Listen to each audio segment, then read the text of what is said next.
Hola, bienvenido, bienvenida a mi canal. Hoy comenzamos un nuevo libro titulado La ciencia de la felicidad de Sonja Lyubomirsky. Un método probado para conseguir el bienestar. Capítulo 1. ¿Se puede ser más feliz? Para cambiar tu vida, empieza enseguida y hazlo de modo que se note, sin excepción. William James. ¿Qué crees que te haría más feliz? Párate a pensar por un momento y piensa en las siguientes posibilidades.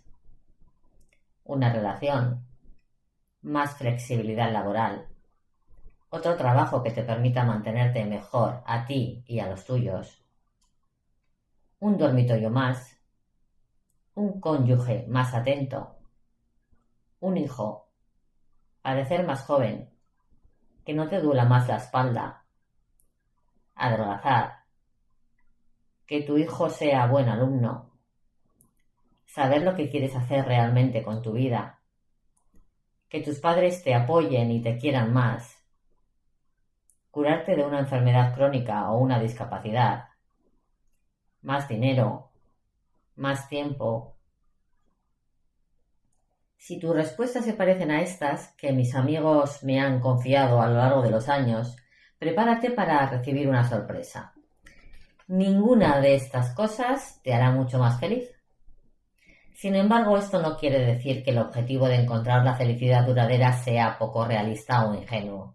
El problema es que tendemos a buscar la felicidad en los lugares equivocados, lo que creemos que supondrá realmente una gran diferencia en nuestras vidas. Así lo demuestra la investigación científica. Pues eso, lo que creemos que supondrá realmente una gran diferencia en nuestras vidas solo supone una pequeña diferencia, mientras que pasamos por alto las verdaderas fuentes de la felicidad y el bienestar personal. En casi todos los países, desde Estados Unidos, Grecia y Eslovenia, hasta Corea del Sur, Argentina y Bahrein, cuando se le pregunta qué es lo que más quiere en la vida, la gente coloca la felicidad en el primer lugar de su lista. Aprender a ser más felices es decisivo para los que ahora están deprimidos o desanimados, y puede ser inestimable para todos. En este libro te voy a demostrar por qué nuestro deseo de ser más felices no es solo una quimera. Programa para una felicidad duradera.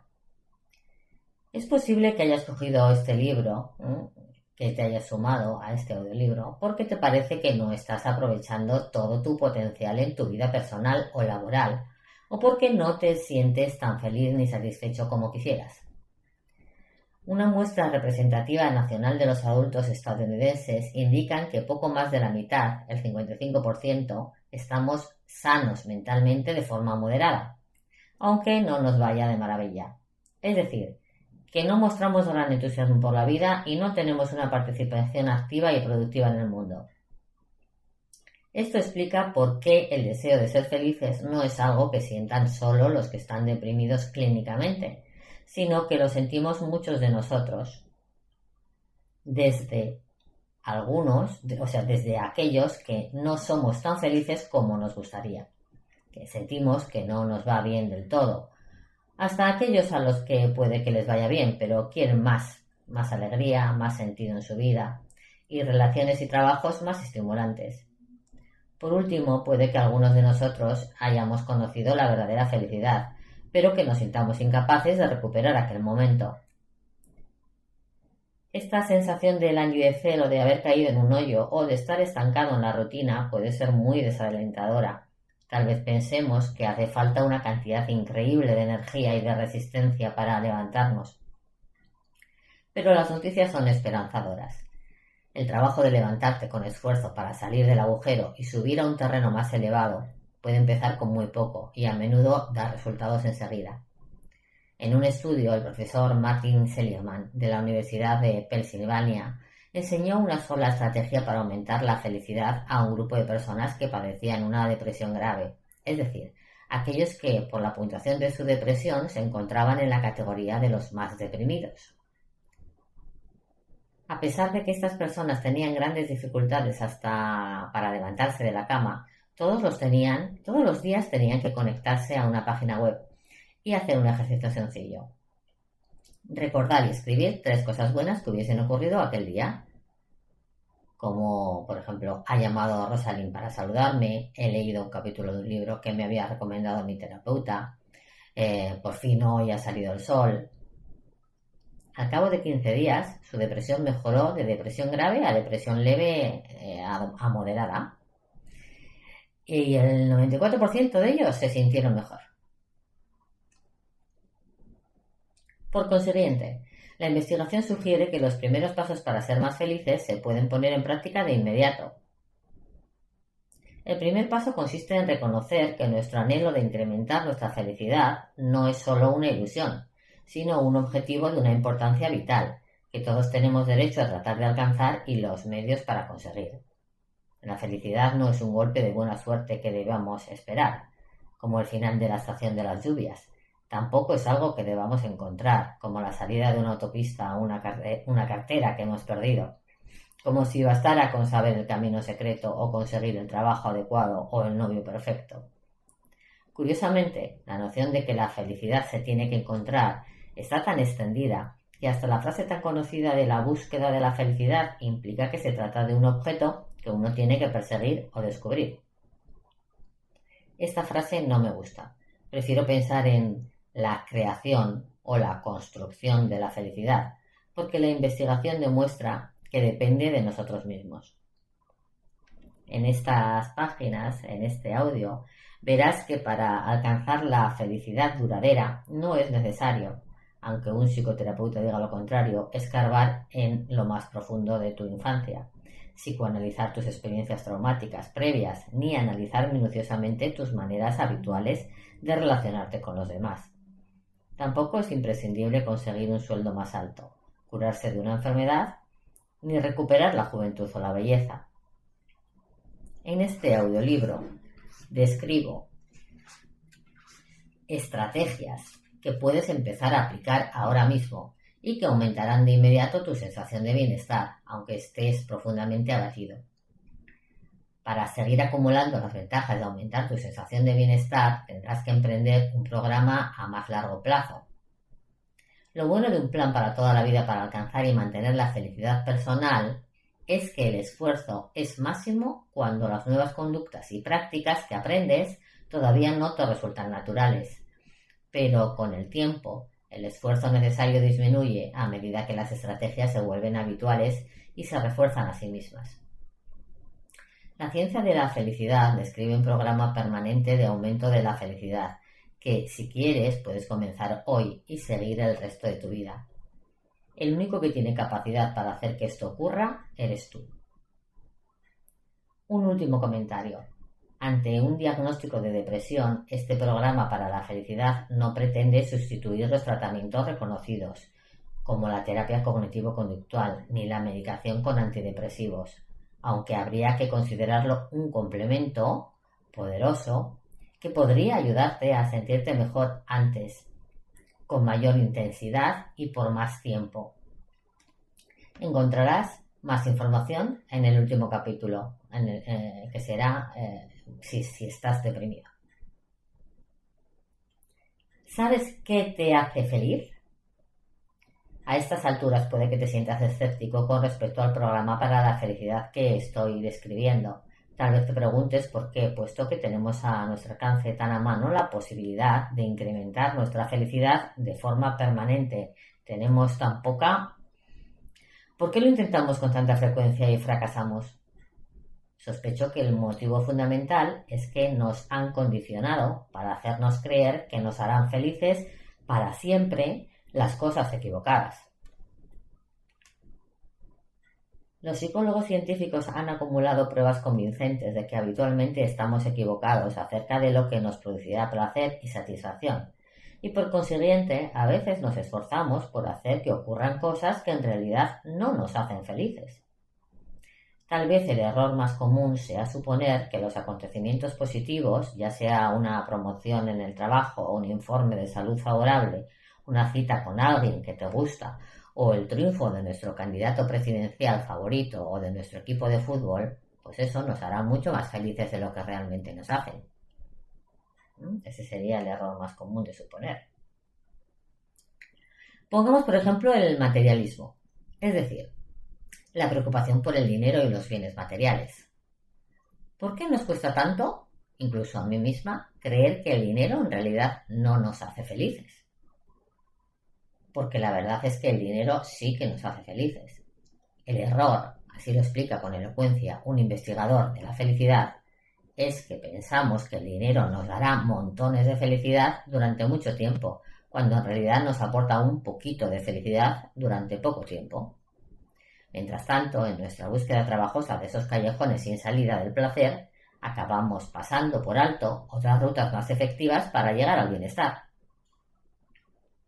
Vamos a analizar el caso de dos personas a las que entrevisté, que se dieron cuenta de que las cosas que según la mayoría de nosotros producen felicidad, la riqueza, la fama, la belleza, en realidad no son tan importantes. Una estrella del rock. Me presentaron a Neil un verano, durante la filmación de un documental sobre la vida de personas muy felices.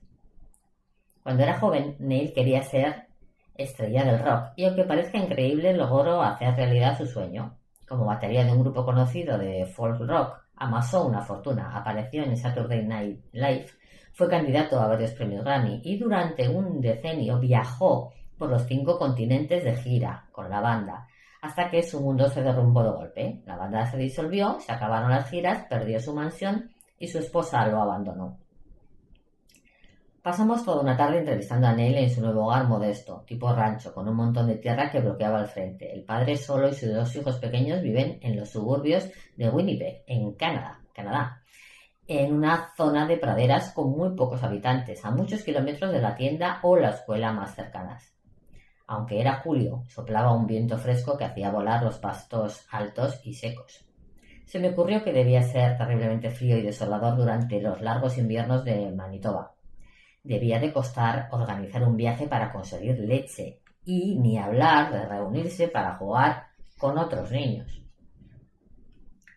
Neil enseguida me dio la impresión de sentirse muy cómodo y en paz consigo mismo, de ser auténtico y estar a sus anchas con sus hijos y dedicarse por completo a su música. ¿Se sentía muy feliz cuando era una adinerada estrella de rock? Entonces tenía el dinero y la fama, dijo, y en cambio ahora no. Pero mi nivel de felicidad es el mismo. No hay ninguna diferencia. Extreme Makeover. Conocí a Denise en el plató de un programa de entrevistas al que acudió a contar su historia. Denise vive en St. Petersburg, Florida. Antes daba clases a alumnos de secundaria con problemas de aprendizaje y ahora se queda en casa con sus 3 hijos en edad escolar. No es fácil dedicarse todo el día a ser madre de 3 niños. Entonces, cuando estaba a punto de cumplir los 40 años, a Denise le pareció que se había abandonado. No se maquillaba, había dejado de trabajar fuera de casa y siempre parecía cansada. Los años transcurridos bajo el sol ardiente de Florida le hacían parecer arrugada, y así le parecía mucho mayor de lo que era. Presentó una solicitud para el programa de televisión Extreme Makeover y se quedó contentísima cuando la llamaron. La operación duró 12 horas. Le levantaron un ojo, le hicieron un lifting de la parte superior e inferior de la frente y un lifting completo de toda la cara. Le quitaron un bulto de la nariz, le hicieron una liposucción bajo la barbilla y renovación facial con láser. Los cambios estéticos estaban tan bien hechos y quedaron tan perfectos que la maquilladora del programa, que había pasado como mínimo media hora trabajando con el rostro de Denise, se quedó helada cuando le dije que había estado en Extreme Makeover. No había notado nada extraño en su rostro reconstruido. Después del maquillaje quirúrgico, a Denise le daba la impresión que había retrocedido en el tiempo. Parecía 10 años más joven. Sus familiares, sus amigos, los desconocidos y los medios de comunicación le prestaban mucha atención. Creo que aquello me cautivó, dice. Había vivido como una estrella de cine y mi confianza se desbordó. Se planteó dejar a su marido y comenzar una nueva vida. Un año después, Denise recuperó la cordura y se dio cuenta de que poner fin a su matrimonio habría sido un error inmenso. ¿La había hecho más feliz la cirugía plástica? Tengo que reconocer que está bien tener menos arrugas, confiesa Denise. Pero no la hizo feliz a largo plazo. El maquillaje no tiene nada que ver con la felicidad de verdad. Es posible que Neil y Denise pensaran alguna vez, si fuera rico, si fuera famoso, si fuera hermosa, sería feliz. Pero se habrían equivocado. Intuiciones como las suyas, combinadas con una aluz de pruebas derivadas de la investigación, han sido formalizadas por mis colegas y por mí misma en una teoría sobre las causas de la felicidad, una teoría que tiene consecuencias decisivas para lo que puedes hacer con respecto a tu felicidad a partir de ahora mismo. La historia comienza en una insólita aldea de la Riviera Maya. El descubrimiento de las verdaderas claves de la felicidad. Psicología positiva en Akumal. En enero de 2001 viajé a un centro turístico hermoso y tranquilo situado en una pequeña ciudad de México, a 2 horas de Cancún, conocida como Akumal, donde bajo una palapa y acariciados por brisas cálidas nos reunimos como una docena de investigadores en el entonces incipiente campo de la psicología positiva para compartir nuestros últimos descubrimientos y plantearnos ideas nuevas. Al principio me costó mucho concentrarme porque había dejado a mi hija de 20 meses con su padre en Los Ángeles y además acababa de enterarme de que estaba embarazada otra vez. De todos modos, varias conversaciones que tuve en Akumal acabaron modificando la forma y la orientación de mi trabajo. Una de aquellas conversaciones fue con 2 colegas profesores, Ken Seldon y David X. Kate. Les había escrito por correo electrónico antes del viaje, preguntándoles si podíamos reunirnos para hablar sobre escribir un artículo que categorizara las distintas maneras de buscar la felicidad. Sin embargo, cuando nos sentamos a charlar, no tardamos en darnos cuenta de que casi no existía ninguna investigación empírica sobre este tema. No era solo que en general los investigadores no fueran conscientes de las estrategias que empleaba la gente para ser más felices, sino que nos pareció que la mayoría de los psicólogos se mostraban pesimistas sobre la noción misma de incrementar la felicidad de forma permanente.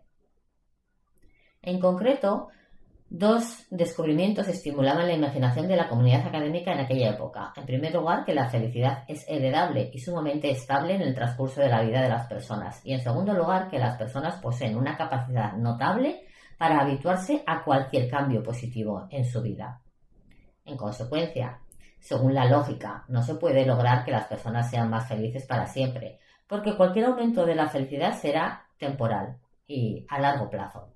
La mayoría no pueden evitarlo y regresan a su nivel de bienestar original o de referencia. La solución al 40%.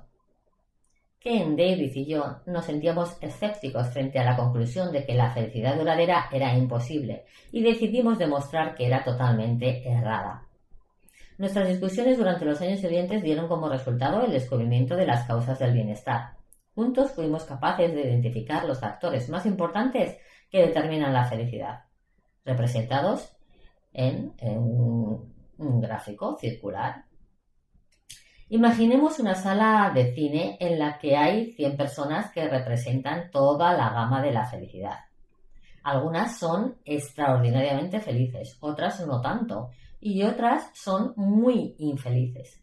La parte inferior derecha del gráfico demuestra que, aunque parezca increíble, un 50% de las diferencias entre los niveles de felicidad de las personas depende de su valor de referencia, determinado genéticamente. Este descubrimiento deriva de la investigación cada vez más abundante con gemelos univitelinos o idénticos y bivitelinos o fraternos, que sugiere que cada uno de nosotros nace con un valor de referencia para la felicidad determinado, que tiene su origen en nuestra madre o nuestro padre biológicos, o en los dos. Y es un punto de referencia o un potencial para la felicidad, al cual siempre regresamos, incluso después de grandes contratiempos o triunfos. Esto significa que si con una varita mágica pudiéramos convertir a las 100 personas del cine en clones genéticos o gemelos idénticos, De todos modos tendrían distintos niveles de felicidad, aunque las diferencias se reducirían en un 50%. El valor de referencia para la felicidad es similar al valor de referencia para el peso. Algunas personas tienen la suerte de ser delgadas por naturaleza, y aunque no se lo propongan, no les cuesta mantener su peso. En cambio, otras se tienen que esforzar muchísimo para mantenerlo a un nivel deseable, y en cuanto se descuidan, aunque sea un poco, empiezan a sumar kilos.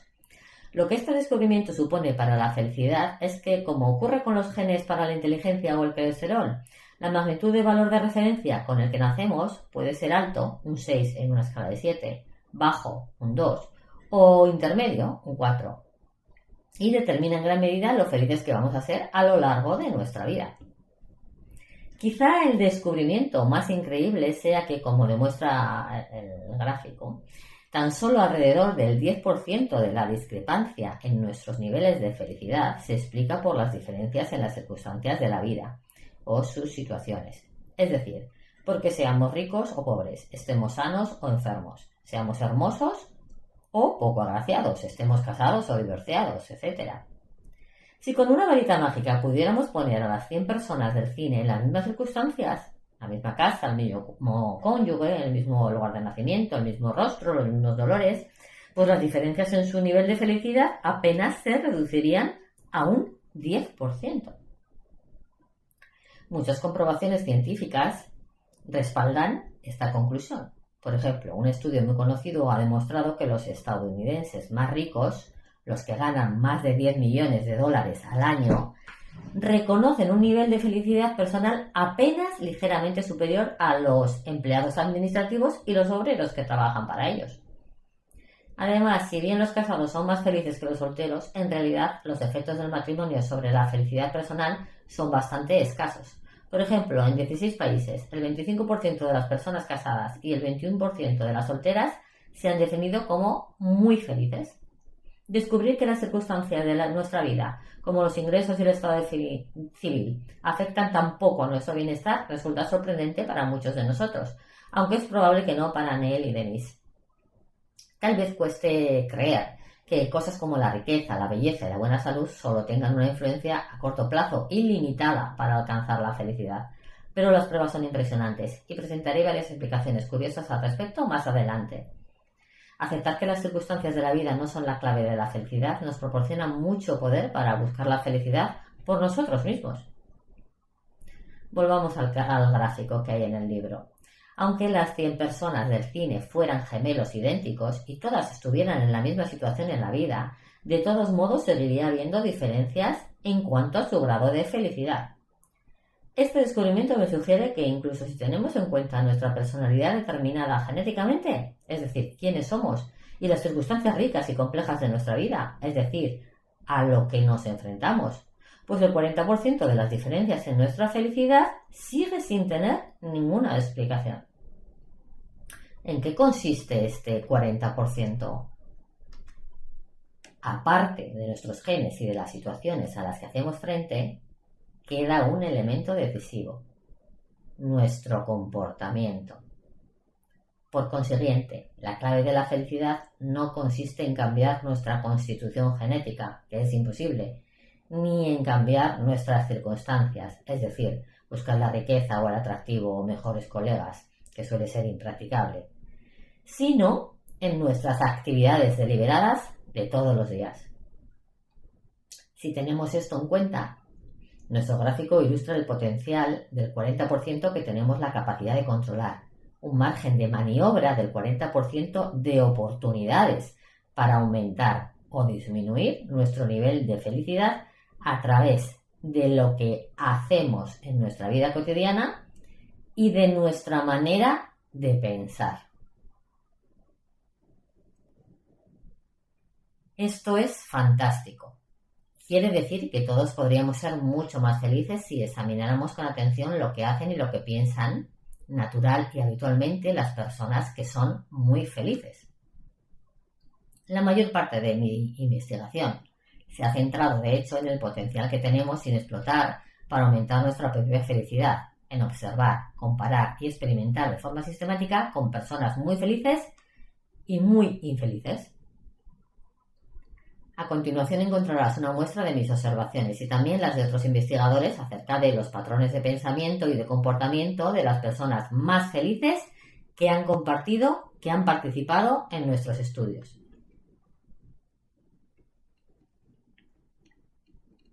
Dedican mucho tiempo a su familia y a sus amigos, a fortalecer esas relaciones y a disfrutar de ellas. Se sienten cómodas expresando su gratitud por todo lo que tienen. A menudo son las primeras en ofrecer ayuda a sus compañeros de trabajo y a los transeúntes. Son optimistas al imaginar su futuro. Su futuro. Saborean los placeres de la vida y tratan de vivir el presente. Convierten el ejercicio físico en un hábito semanal y en ocasiones cotidiano. Están profundamente comprometidas en objetivos y ambiciones para toda la vida, por ejemplo, luchar contra el engaño, participar en política o enseñar a sus hijos los valores que tienen profundamente arraigados. Y por último, aunque no por eso menos importante, las personas más felices también soportan el estrés, tienen crisis e incluso sufren tragedias. Es posible que en esas circunstancias se sientan tan afligidas o se emocionen tanto como tú o como yo, pero su arma secreta es el aplomo y la fuerza que muestran para hacer frente a las dificultades. Como analizo en más detalle en los capítulos del 4 al 9, en la actualidad hay muchísima bibliografía sobre los tipos de atributos, pensamientos y comportamientos que caracterizan a las personas más felices. En mi laboratorio y en algunos otros se han puesto a prueba las maneras de aprovechar el poder de nuestros pensamientos y comportamientos, es decir, nuestras actividades deliberadas. Hemos llevado a cabo estudios formales de intervención para incrementar la felicidad, concebidos para aumentar y mantener el nivel de felicidad de una persona por encima de su valor de referencia. En la segunda parte del libro voy a presentar en detalle una docena de estrategias y prácticas para incrementar la felicidad y a mostrar cómo actúan en la vida cotidiana, además de describir las pruebas científicas que las sustentan. No dejes que te intimide esta lista que acabamos de enunciar de las cosas que las personas muy felices hacen cada día, porque no tienes que tratar de hacerlas todas. Nadie puede hacerlo todo. Y son pocos los que consiguen la mayor parte. Lo que sí puedes hacer es elegir una sola estrategia o unas pocas que te vaya bien a ti. Tú tienes el control y puedes producir un impacto en tu vida de hoy en adelante de una manera significativa. Por aquí puedes empezar. Para crear una serie de estrategias efectivas para tu programa individual de felicidad es imprescindible elegir bien. Como ocurre con cualquier intento de cambiar la vida, algunos programas serán más eficaces y más adecuados para unos individuos que para otros. En el capítulo 3 presentaré un importante test de autodiagnóstico que en esencia es un cuestionario que te ayudará a identificar las estrategias que serán más eficaces en tu caso. El capítulo 3 te ayudará a elegir las 4 estrategias para aumentar la felicidad que más se adecúen a tu personalidad, tus virtudes, tus objetivos y tu situación actual. Recuerda que el intento de ser más feliz tiene que ver contigo, con tus intereses, tus valores y tus necesidades. Cuando sepas cuál es la actividad que más te conviene, habrás recorrido más de la mitad del camino. El trabajo más satisfactorio de tu vida. Tal vez sea evidente que lograr algo importante en la vida, aprender una profesión, llegar a dominar un deporte, criar a un hijo, requiere mucho esfuerzo. Sin embargo, a muchos nos cuesta aplicar la noción de esfuerzo a nuestra vida emocional o mental. Sin esfuerzo podemos tener suerte, pero como una resolución de año nuevo olvidada hace mucho tiempo, el éxito durará poco. Piensa en la cantidad de tiempo y dedicación que muchos invierten en hacer ejercicio físico, ya sea en ir a un gimnasio, hacer footing o yoga. Mi investigación revela que si quieres ser más feliz, tienes que proceder de la misma manera. En otras palabras, para conseguir una felicidad duradera hay que introducir algunos cambios permanentes que requieren esfuerzo y dedicación de todos los días de tu vida. Buscar la felicidad da trabajo, pero piensa que este trabajo por la felicidad puede ser el trabajo más satisfactorio de tu vida. ¿Para qué ser más feliz? ¿Por qué habríamos de dedicar tanto tiempo para ser más felices? Por si hubiera que convencer a alguien, las pruebas científicas revelan muchas razones de peso para aspirar a una mayor felicidad y realización. Con mis colaboradores, Ed Diener y Laura King, hemos documentado una extensa y creciente bibliografía psicológica que demuestra que ser más felices no solo nos hace sentir bien, sino que resulta que la felicidad trae consigo múltiples ventajas adicionales. En comparación con los que son menos felices, las personas más felices son más sociables y tienen más energía, son más generosas y están más dispuestas a cooperar, y caen mejor a los demás. Por consiguiente, no es extraño que las personas más felices tengan más probabilidades de casarse y conservar su matrimonio y de tener una red más rica de amigos y apoyo social. Además, por más que en Annie Hall Woody Allen sugiera que las personas felices son frívolas y vacías y no tienen ideas ni nada interesante que decir, en realidad manifiestan mayor flexibilidad e ingeniosidad en su manera de pensar y son más productivas en su trabajo. Son mejores líderes y negociadores y ganan más. Son más fuertes ante la adversidad, tienen un sistema inmunitario más potente, físicamente son más sanas y hasta viven más. Tomemos en cuenta tan solo dos ejemplos del anterior: el dinero y el matrimonio. El humorista Henny Youngman dijo en broma en una ocasión: ¿para qué sirve la felicidad? No da dinero. Fue muy gracioso, pero estaba equivocado. Un estudio ha demostrado que los que habían sido felices en su primer año de universidad tenían mejores sueldos 16 años después, cuando rondaban los 35, sin que hubiera ninguna ventaja económica inicial.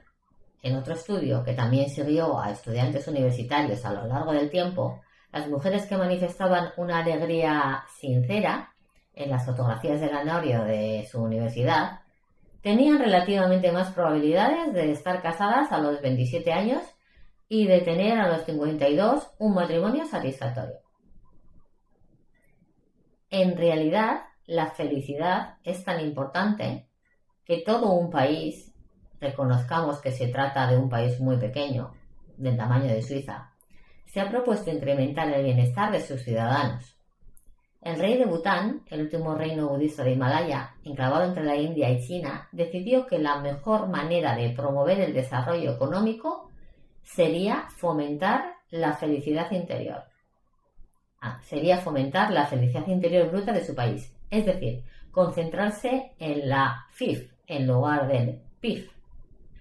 Parece que el hincapié que hace Bután en la felicidad de su pueblo por encima de todo lo demás ha producido beneficios en toda la sociedad.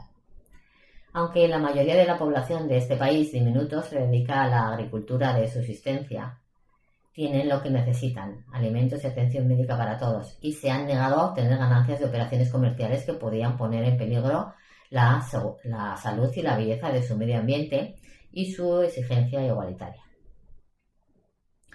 En síntesis, en todos los ámbitos de la vida, la felicidad parece ofrecer numerosos productos secundarios positivos que pocos nos hemos tomado el tiempo de comprender realmente.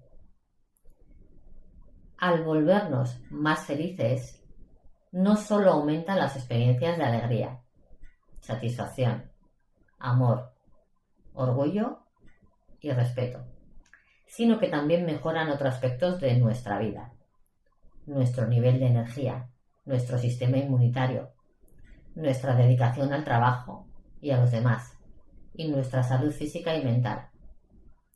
Al ser más felices, también reforzamos nuestra sensación de confianza en nosotros mismos y nuestra autoestima.